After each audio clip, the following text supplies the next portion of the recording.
Hello everyone, welcome to another podcast here. How are you doing today? Welcome to episode 25 of the BL and Friends podcast. Right, let's crack on. My name's Ben Lister. As you know, each week I have my friends as guests to talk about their hobbies, their jobs and their careers. So let's crack on with this week's guest. It's voiceover artist and from all different voiceover companies and radio stations and a mentor to many. It's Richard Dasher. Hi, Richard. Well, how are you today? Welcome along. I'm very well, Ben. How are you doing? I'm fine. Thanks for inviting me on. It's nice to chat to you. We have 5 questions about your voiceover career and your radio career. Cool. Integrated. So let's crack on, shall we? Absolutely. Ready when you are. Where did you start your voiceover and broadcast career?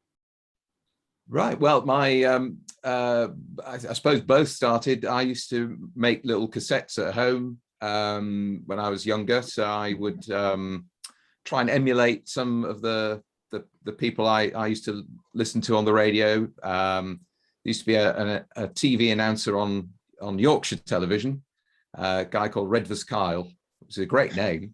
And he was a bit of a legend. So I used to make up comedy sketches and try and impersonate Redvers Kyle, who used to sort of introduce Yorkshire television on a Saturday morning, put ITV on, and he'd start the day with broadcasting from the Emily Moore transmitter. This is YTV Yorkshire television, and then it launched into the program. So that's kind of how I started doing silly voices and things like that, and impersonating all sorts of people, just for comedy value, really. And then I got into radio proper in about 1994. There was a radio station in Hull, what they call a restricted service license station, a community station called Cod City FM.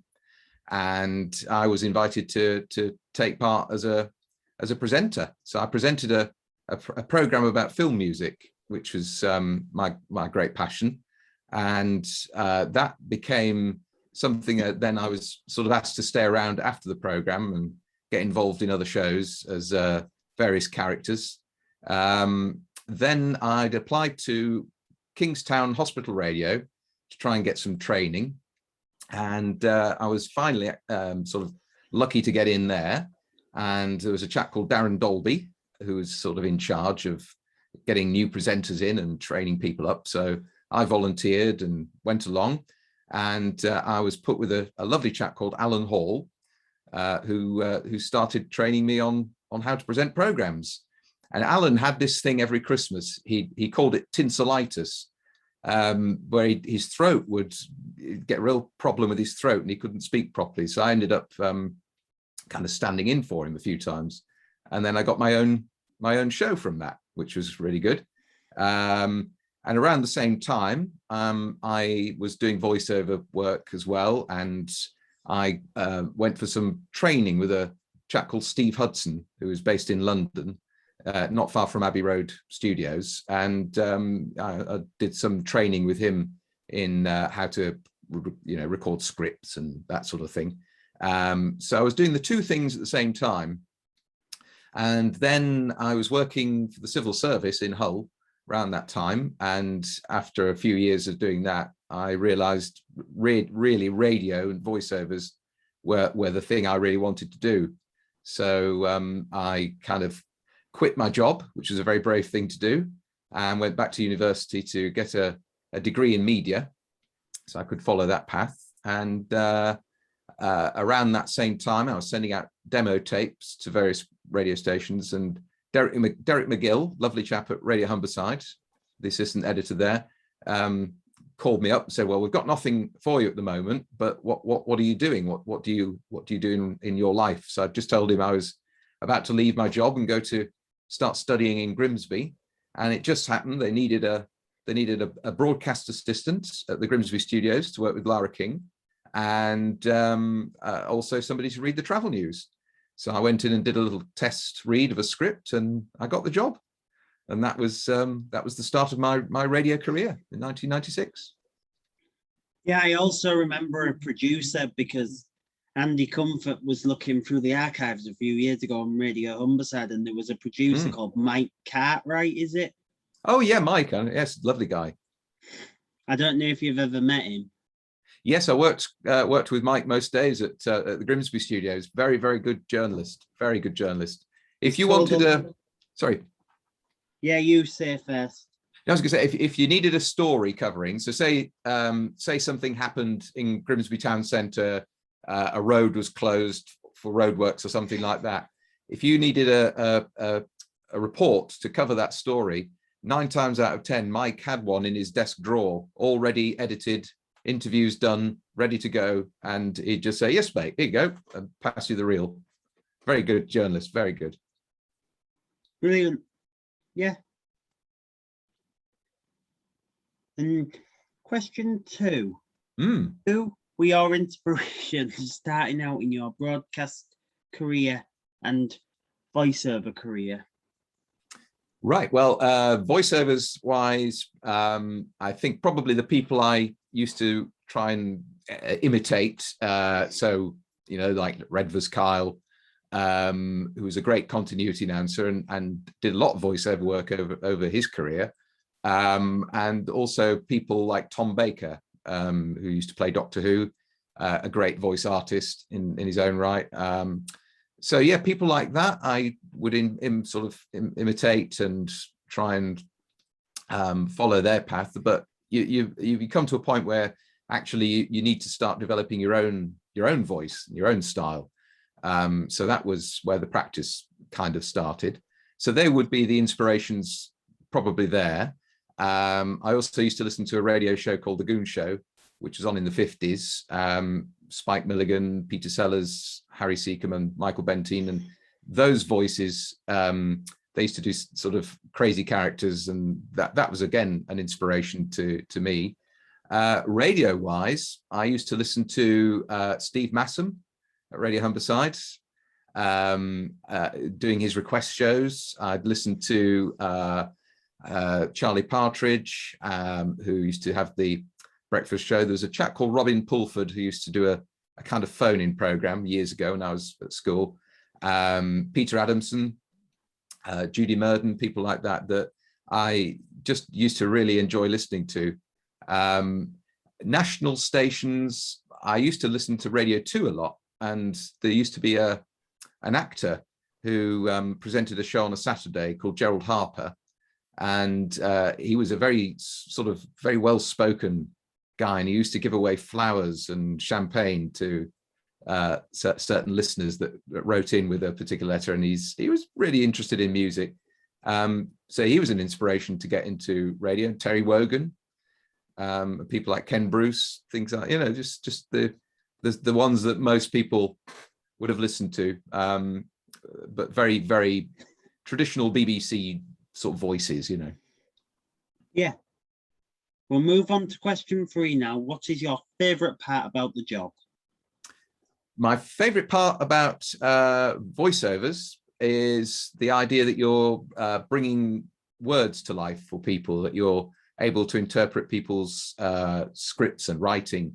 If you're doing an audio book, it's great fun to play with character voices and try and bring characters to life. It's an acting role in a way, and you're giving life to those characters. If you're doing a corporate script, they can be very dry and boring, information-based things, and they're really difficult to kind of make them sound interesting and make them sound entertaining in a way that makes people actually listen and take notice of what you're trying to say, especially if it's a safety information film or something like that. And it's just nice being in front of a microphone, working with sound engineers and directors, people like that. And if you're doing an audiobook on your own, it's quite nice to take your time and just sit and enjoy the process of recording things. Radio, again, it's that one-on-one thing, you and one other person that you're talking to at home, that one mind to one mind thing, easily reaching, people in your community, talking to people, talking about music, being passionate about things. All of that really kind of makes the job so much worthwhile as a presenter. If you're working as a producer, creating a program or working on a program from the ground up and finding stories and guests and things like that. And if, there are people that work behind the scenes doing, even manning reception desks and stuff like that. I've done that myself, and it's great fun. I remember doing the helpline years ago on Radio Humberside, and I used to sit in and do that occasionally, finding things that people had lost, or somebody wanted a video that they for their children or whatever that they couldn't find. You put that out on the helpline, somebody would find it somewhere, and yeah, that was always nice. Was that at the old Chapel Street? Yes, it was. Yeah, great studios. I loved that place. Above the Bob Carvers. Yes, yeah, it's a really lovely building, and it was just full of history because Radio Humberside had been there a long time. So I remember from Carl Kingston's interview the likes of Barry Stockdale. Yes, yeah, Barry is was again another radio legend. There's some great people there, from the likes of Steve Massam and the station editor at the time, Barry Stevenson, who I've always been very grateful to him, and Derek for giving me a start in radio. Steve Redgrave, who was brilliant chap, and Dave Gibbons on sport, Burnsy, Peter Adamson, people like that, and even people on reception, Roz and Sue and Dawn and Pam in Grimsby. They're great people. Yeah, brilliant. Yeah. Was there any shows that came from the Grimsby studios? Yes. So we started in 1996. So I was with Lara King in the Grimsby studios, and so half of the breakfast program came from Grimsby, and linked up with initially it was Paul Teague in her whole studios, and then later on it became Andy Comfort and Lara, and I presented the travel news, and Steve Redgrave used to present early breakfast, and then he'd move on to sort of producing and what they call studio managing, so driving the desk for the breakfast program. So that was great days. Yeah, Andy Comfort is a brilliant presenter. Oh yeah, one of the best. I've been so lucky that I've managed to work with quite a lot of really good people, Ben. So it's been, I've learned a lot from all of them, and to have worked with some of the people I listened to on the radio, in my early days of getting into radio, was a real pleasure. And there's just nice, solid people, and really good journalists, really good presenters, really good technicians, and all of that. Great people. Yeah, and then you look at as well Peter Levy. Yes, I think I sort of worked a little bit when Peter was just starting at Look North. I think I was around at that point, and nice chap, and very good at what he does, and really good presenter. Again, you can watch all of these people and listen to them and learn a great deal from being around them. So, and I learned a lot of lessons. From the Look North in Leeds. Yeah, I think a lot of people moved around the patch. I moved from Radio Humberside. I went to Radio Sheffield, and I was the travel presenter there for about a year or two. So that was you do move around, and you do bump into the same people sometimes. There was Jeremy Buxton, who used to be at Radio Humberside, moved to Sheffield, so I worked alongside Jeremy there, so we knew each other reasonably well. So that was, it's nice. There's a guy who moves around as well called Howard Pressman. Oh, I don't know that name. No, I don't know him. So Question 4 now. How has COVID affected your life and line of work?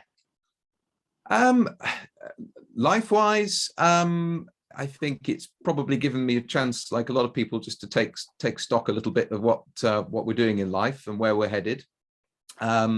Its effect on my career. Well, I was on touring at that point with a stage version of an old radio show called The Navy Lark, and that came to a halt as soon as the lockdown began. So that kind of halted that side of my career. But the voiceovers that carried on, so I was able to enjoy, a couple of months of recording Sherlock Holmes stories for children, which was great fun. Editing those and then getting ready for the next batch of books and things. I've also sort of do a little bit of work to sort of supplement the income doing dog walking, and I do film extra work as well. So the film extra work took a few more months to get back on track, but that started up again, which is good. So yeah, I've not been too bad. I count myself very lucky and very blessed that I was able to carry on. And people were also, offering me voiceover work, with that recording things for welcoming people back to a kind of a new way of doing things, in places like leisure centres and that sort of thing. So yeah, not too bad, but like a lot of people, things were affected, but you just keep going, I think. Yeah. And that's brilliant. Last question on my list. This will have to be quick. Okay. Precise. What advice would you give to young aspiring broadcasters who are starting out? I would probably say learn as much as you can by listening to your favorite presenters and your favorite broadcasters, your favorite journalists.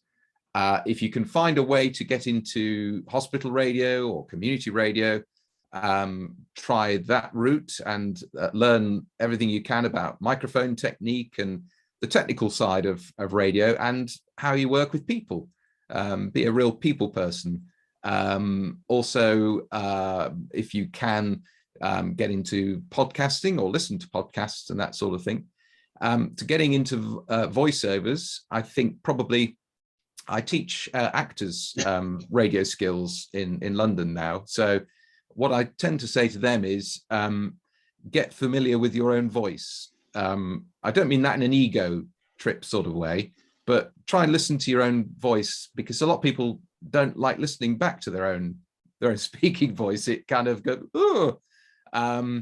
But if you get familiar with your own voice, it becomes a comforting thing, and you can also pick out your strengths and weaknesses a little bit easier, and work on things, help yourself to work on your own skill set, really. And don't give up.